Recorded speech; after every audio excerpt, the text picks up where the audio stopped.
भगवान ने स्वागत किया, कहने लगे देवियों आने का कारण बताओ, इतनी रात को क्यों आई हो। कामदेव ने बाण छोड़ दिया, जैसे ही गोपियां आई इधर कामदेव ने बाण छोड़ दिया कि गोपियां आ गई, अब कन्हैया को पतित करता हूं। तुरंत कन्हैया कहने लगे अपने आने का कारण बताओ। कामदेव का बाण बेकार चला गया। कामदेव बोला बड़ा बेकार है, अभी स्वागत कर रहा था और तुरंत पूछने लगा आने का कारण बताओ, मेरा एक बाण बेकार हो गया। गोपियां भी आश्चर्यचकित हो गई, अभी नाम ले लेकर के बुला रहे थे और अब कह रहे हैं कि क्यों आई हो। तो गोपियां कहने लगी अभी आपने ही तो बुलाया।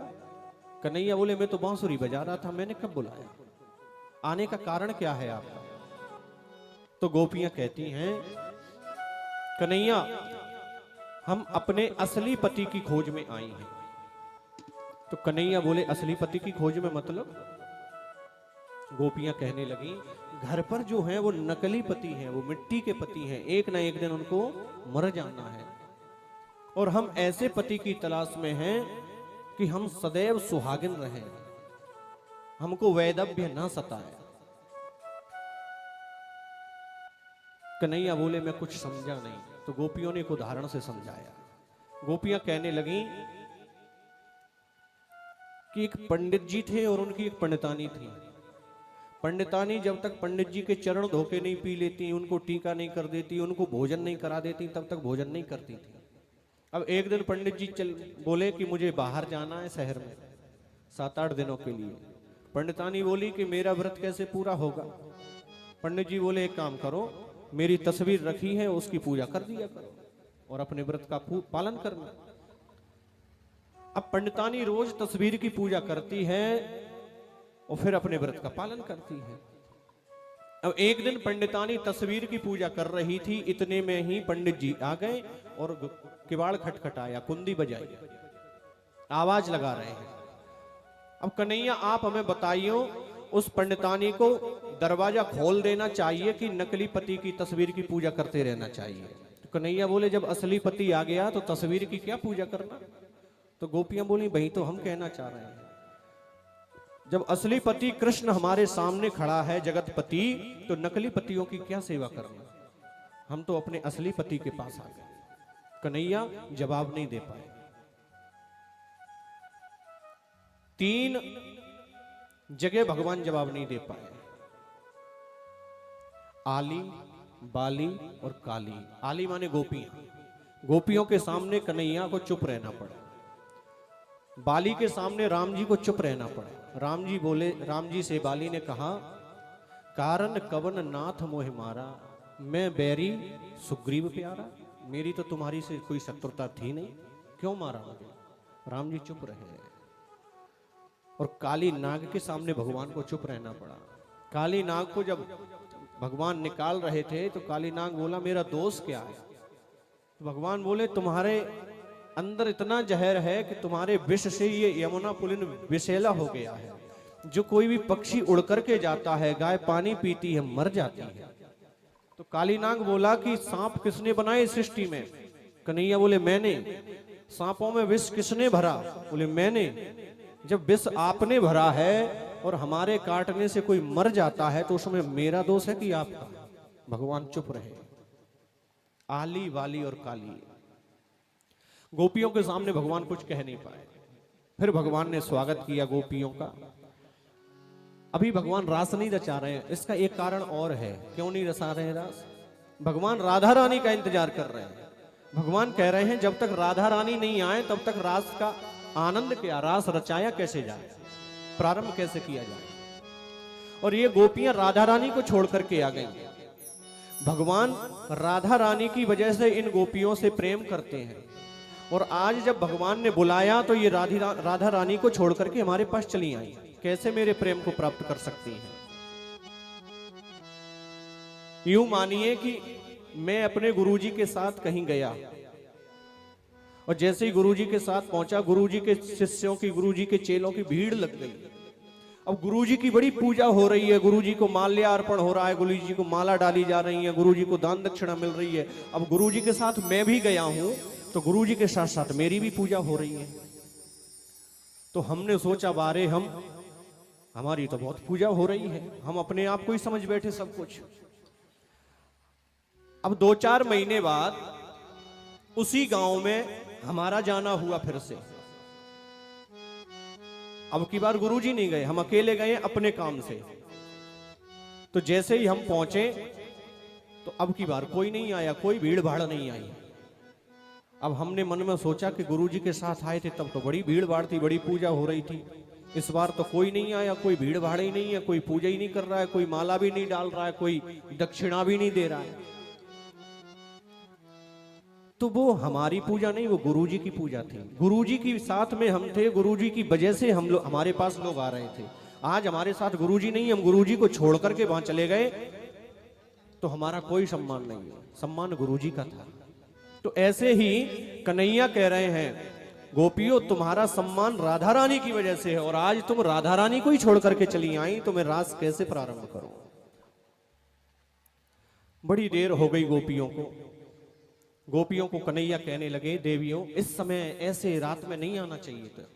अरे इस समय तुमको माता पिता की सेवा करना चाहिए, पति की सेवा करना चाहिए, अपने बच्चों की देखरेख करना चाहिए।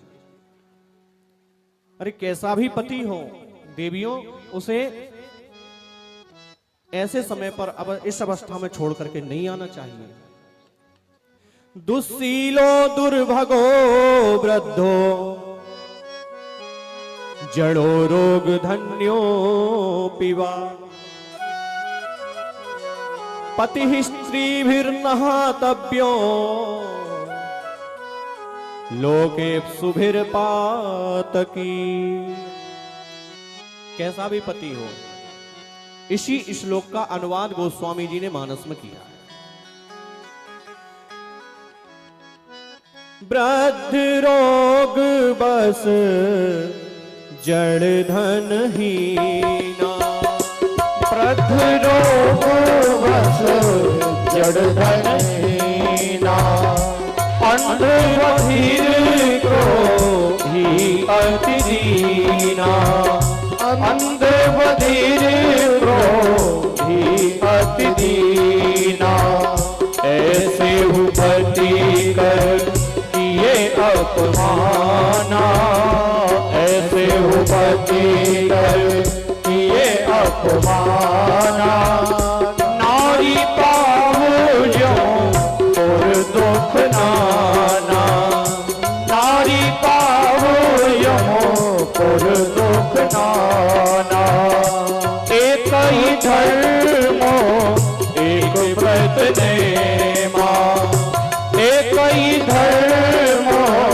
एक व्रत नेमा, काय वचन मन पति पद प्रेमा, काय वचन मन पति पद प्रेमा, एक ही धर्म एक व्रत नेमा, काय वचन मन पति पद प्रेमा, काय वचन मन पति पद प्रेमा, काय वचन मन पति पद प्रेमा।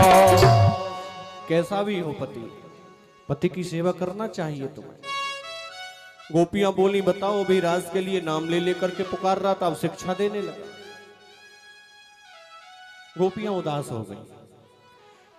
जैसे ही गोपियां उदास हुई, इतने में राधा रानी का प्राकट्य हो गया। बोलिए राधा रानी सरकार की जय हो। राधा रानी का प्राकट्य हो गया। जैसे ही राधा रानी का प्राकट्य हुआ, सब गोपियां प्रफुल्लित हो गईं, प्रसन्न हो गईं, कन्हैया प्रसन्न हो गए। कामदेव ने दूसरा बाण छोड़ दिया। जैसे ही दूसरा बाण छोड़ा तो भगवान फिर शिक्षा देने लगे। दूसरा बाण भी बेकार चला गया। कन्हैया ने देखा 2 बाण इसके बेकार हो गए, तो तीसरी बार फिर बाण चढ़ा करके तैयार है। और इधर कन्हैया ने राधा रानी का हाथ पकड़ा, और जैसे ही हाथ पकड़ा, कामदेव ने तीसरा बाण छोड़ा और कन्हैया राधा रानी को लेकर के अंतर ध्यान हो गए। जैसे ही कन्हैया अंतर ध्यान हुए, अच्छा गोपियों को पता नहीं है ये कि कामदेव का और कन्हैया का युद्ध चल रहा है, किसी को पता नहीं है, ये गुप्त युद्ध चल रहा है। कन्हैया राधा रानी को लेकर के अंतर ध्यान हो गया। अब गोपियां बोली, देखो हमारे साथ रास नहीं रचाना उसे, हमसे कोई मतलब नहीं है। वो तो राधा रानी के लिए पुकार रहा था हम सबको। राधा रानी आ गई तो उनको लेकर के अंतर्ध्यान भी हो गया। अब सब गोपियां उदास हो गई, ढूंढने लगी कन्हैया को। जंगल में जा रही हैं, पूछ रही हैं लताओं से, वृक्षों से। पृच्छते मां लता बाहून अप्यासलिष्टा वनस्पते नूनम तत्करज स्पृष्टा बिभ्रत्युत्पुलकान्यहो। कभी तुलसी के पास जाकर के पूछती है, हे तुलसी, तूने कन्हैया को देखा है क्या? तो हवा का झोंका आता है, तुलसी हिलती है, तो गोपियां कहती हैं ये काय को बताएगी, ये तो हमारी सौत है, ये तो हमारे भगवान की खोपड़ी पर चढ़ती है, ये नहीं बताएगी। आगे गई, एक लता से पूछा, क्या तुमने देखा हमारे कन्हैया को? लता भी हवा के झोंके से हिलने लगी। तो गोपियां बोली, इससे भी पूछना बेकार है, ये भी नहीं बताएगी। इतने में फूलों पर एक भौरा मड़ रहा था, उससे गोपियां पूछती हैं, क्यों रे भौरे, क्या तूने कन्हैया को देखा है? जैसे तू गुंजायमान हो रहा है, गुनगुन करता है, वैसे कन्हैया अपनी बांसुरी बजाते हैं, तू तो बता। तो भौरा गुनगुन गुनगुन करके उड़ने लगा। तो गोपियां बोली, इससे भी पूछना बेकार है। अरे जैसे कन्हैया काला है ना, ऐसे ही भौरा काला है, ये कन्हैया की पार्टी में ही मिला है, ये भी हमको नहीं बताएगा। गोपियां रोने लगी, उदास हो गई, रो रो करके कन्हैया को ढूंढ रही हैं। तो एक गोपी बोली, एक काम करो कि हम कृष्ण लीला करना प्रारंभ करते हैं। जैसे किसी से कोई प्रश्न पूछना है, गुरुजी से कोई प्रश्न पूछना है, और गुरुजी बताने के मूड में नहीं है और हमें कुछ जानना है, तो गुरुजी के सामने कथाओं को कहना प्रारंभ करो और उन कथाओं में गलती करते जाओ। अब जब वो गलत कथाएं गुरुजी सुनेंगे तो अपने आप बताना शुरू करेंगे, मूर्ख, ये ऐसे नहीं है, ऐसे। तो गोपियां बोली, हम कृष्ण लीला करते हैं और कृष्ण लीला करेंगे, उसमें कोई गलती होगी तो अपने आप बताने के लिए चला आएगा। तो कोई गोपी कृष्ण बन गई, कोई यशोदा बन गई, कोई पूतना बन गई, कोई राधा बन गई, कोई नंद बाबा बन गई, उन्होंने कृष्ण लीला करना आरंभ कर दिया। लेकिन तब भी कन्हैया नहीं आए तो गोपियां बहुत दुखी हो गई, बड़ी दुखी गोपियां विरह करने लगी, रोने लगी। और भगवान की याद में जब हम रोना शुरू करते हैं, रोना प्रारंभ करते हैं, भगवान की याद में हम अपनी इन आंखों को तालाब बना लेते हैं, और इस तालाब का जल जब ओवरफ्लो होता है, बाहर निकलने लगता है, तो भगवान दौड़े चले जाते हैं। तो गोपियों ने अपनी इन आंखों के तालाब को जल से भर दिया, और जल से भर ही नहीं दिया, इन तालाब का जल ओवरफ्लो होने लगा, बहने लगा। जब ये जल बहने लगा, हम कब माने कि हमारी भक्ति प्रगाढ़ हो रही है, प्रभु की भक्ति के अंकुर हमारे अंदर जम गए। जब भगवान के सामने हम जाएं, गला रुंध जाए, आंखों में आंसू आ जाएं, तन भापुलक, ये भगवान के भक्ति की पहचान है, गोस्वामी जी ने कही है। तन भापुलक नयन बहनीरा, तन पुलकित हो जाता है, रोमावली खड़ी हो जाती है, आंखों से आंसू बहने लगते हैं, तब मानिए कि भक्ति के अंकुर जमने लगे। तो गोपियों ने अपनी इन आंखों के तालाब को जल से भर लिया और वो जल बाहर बहने लगा। तब कन्हैया बोले, ओहो, गोपियां ज्यादा विरह का आतुर हो रही हैं, अब तो मुझे जाना चाहिए। कन्हैया ने विचार किया और इधर गोपियां रोती हुई कन्हैया को पुकार रही हैं। जब कन्हैया को गोपियों ने पुकारा तो उस गीत को भागवत में गोपी गीत के नाम से जाना गया। गोपियां कहती हैं, जयति तेधिकम जन्मना ब्रजा श्रयत इंदिरा शाश्वत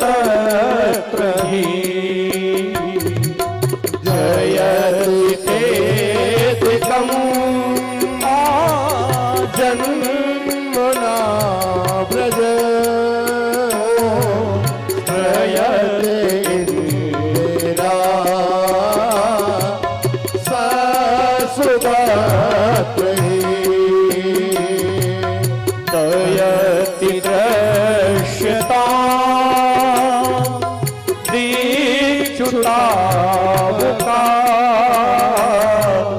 त्वयि शव पाविचिन्वते दयति दृश्यता दीक्षुतावुका त्वयि ग्रता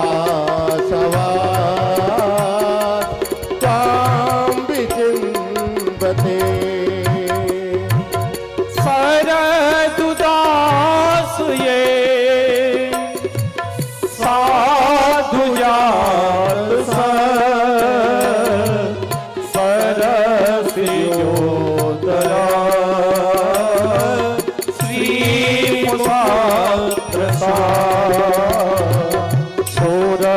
छोरपिनाथ ते शुल्क दाशिका वर्तने न तो नेह किं वदा जयति तेधिकं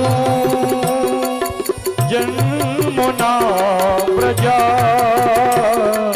स्वयंतेन्द्रिया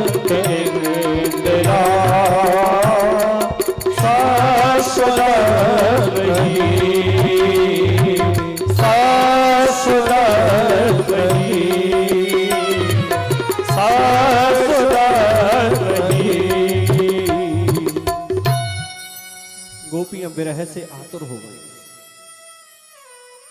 देखिए, प्रभु के पास अगर हमें जाना है तो हमारे अंदर एक भाव होना चाहिए।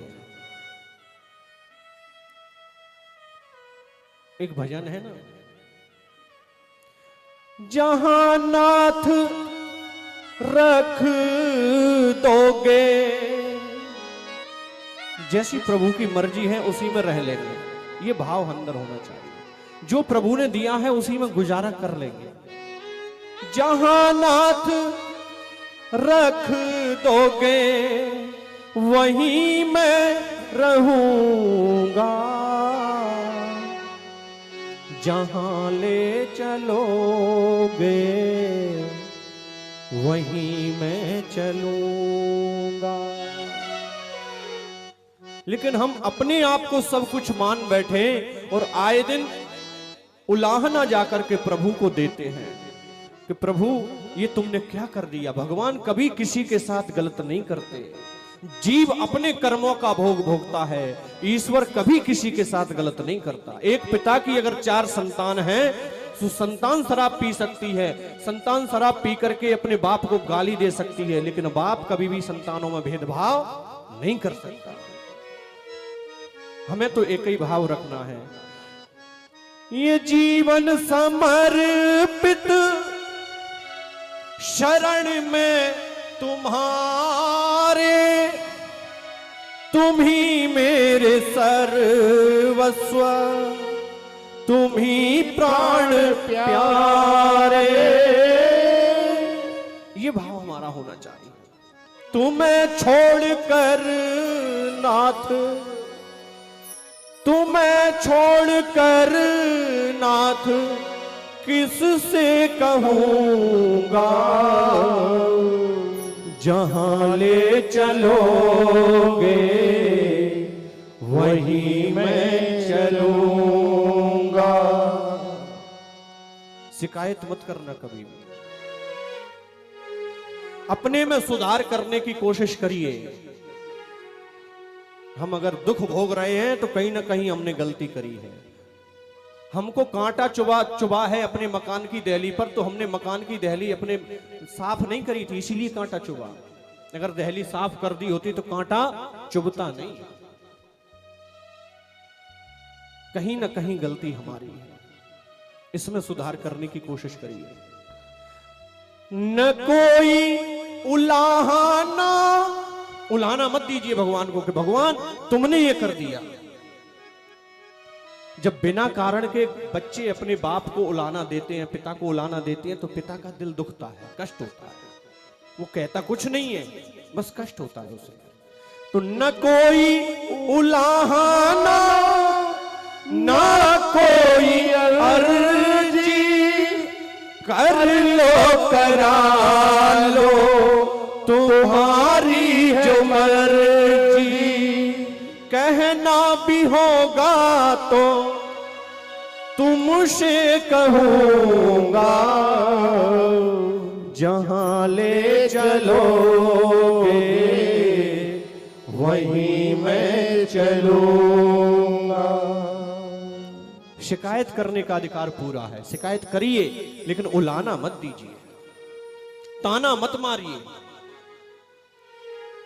गोपियां आतुर हो गई, शिकायत करने लगी। कन्हैया प्रकट होकर के आए। जैसे ही कन्हैया प्रकट होकर के आए तो गोपियां प्रसन्न हो गई।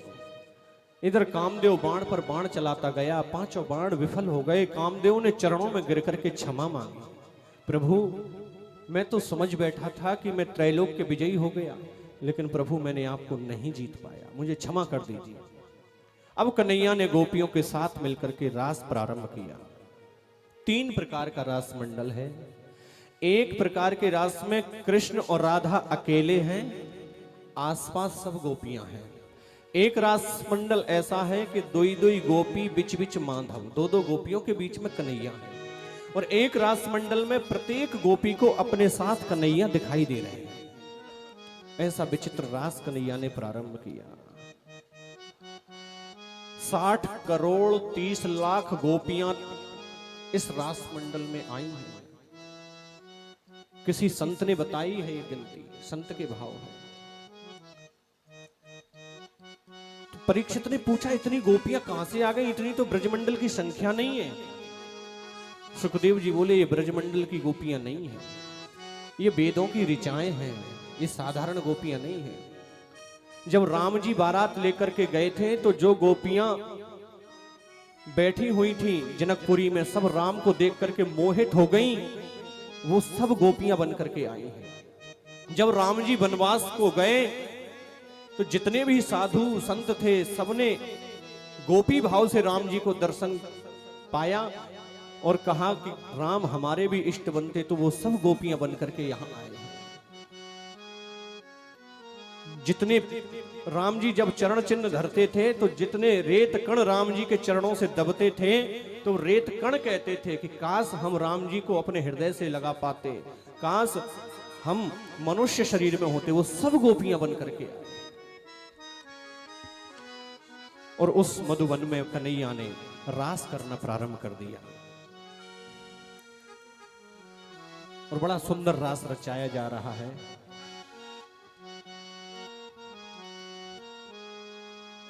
आइए हम भी उस रास मंडल के दर्शन करते हैं।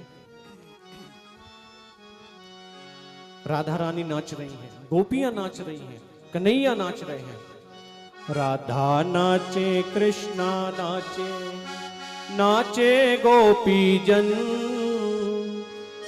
मन मेरो बन गयो सखीरी पावन वृंदावन। मन मेरो बन गयो सखीरी पावन वृंदावन। राधा नाचे कृष्णा नाचे, नाचे गोपी जन। राधा नाचे कृष्णा नाचे, नाचे गोपी जन। मन मेरो बन गयो सखीरी पावन वृंदावन। आहा मन मेरो बन गयो सखीरी पावन वृंदावन। वृंदावन वृंदावन वृंदावन वृंदावन वृंदावन वृंदावन वृंदावन वृंदावन।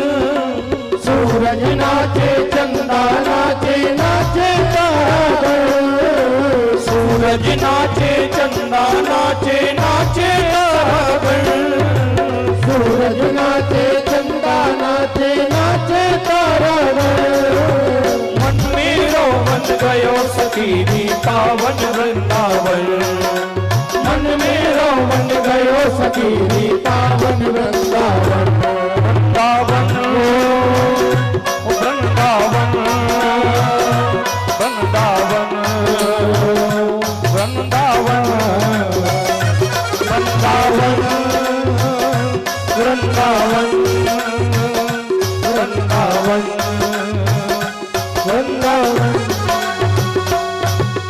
गोकुल में देखो वृंदावन में देखो रे बंसी बाजी रे श्याम संग राधा नाची रे हो श्याम संग राधा नाची रे गोकुल में देखो वृंदावन में देखो रे बंसी बाजी रे श्याम संग राधा नाची रे ओ श्याम संग राधा नाची रे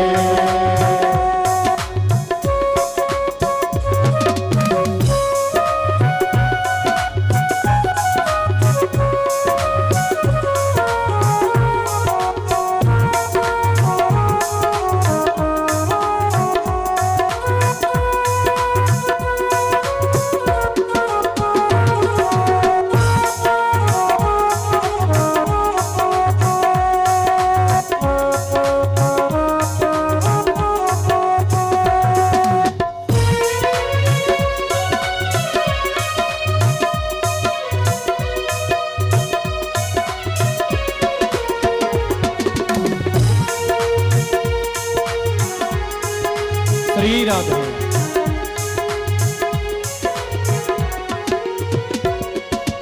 गंगा नाचे यमुना नाचे नाचे सरयू संग गंगा नाचे यमुना नाचे नाचे सरयू संग गंगा नाचे यमुना नाचे नाचे सरयू संग गंगा नाचे यमुना नाचे नाचे सरयू संग मन मेरो बन गयो सखी पावन वृंदावन ओ मन मेरो बन गयो सखी पावन वृंदावन वृंदावन वृंदावन वृंदावन वृंदावन वृंदावन वृंदावन आहा वृंदावन वृंदावन गोकुल में देखो वृंदावन में देखो रे वंशी वाली रे श्याम संग राधा नाची रे हो श्याम संग राधा नाची रे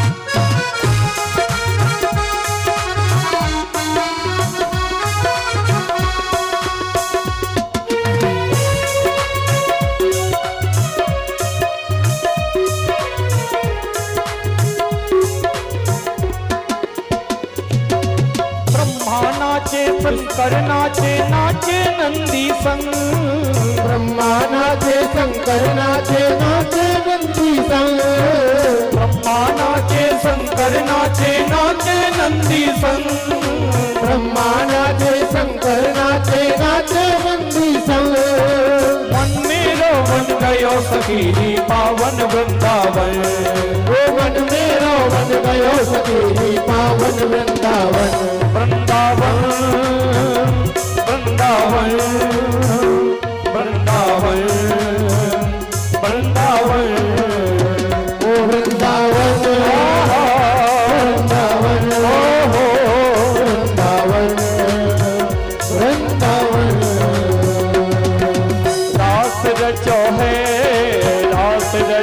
है, यमुना किनारे का रात रचो है, रास रचो है, रास रचो है, यमुना किनारे का रास रचो है, रात रचो है, रात रचो है, यमुना किनारे का रात रचो है, वो रास रचो है, रास रचो है, यमुना किनारे का रास रचो है। गोकुल में देखो वृंदावन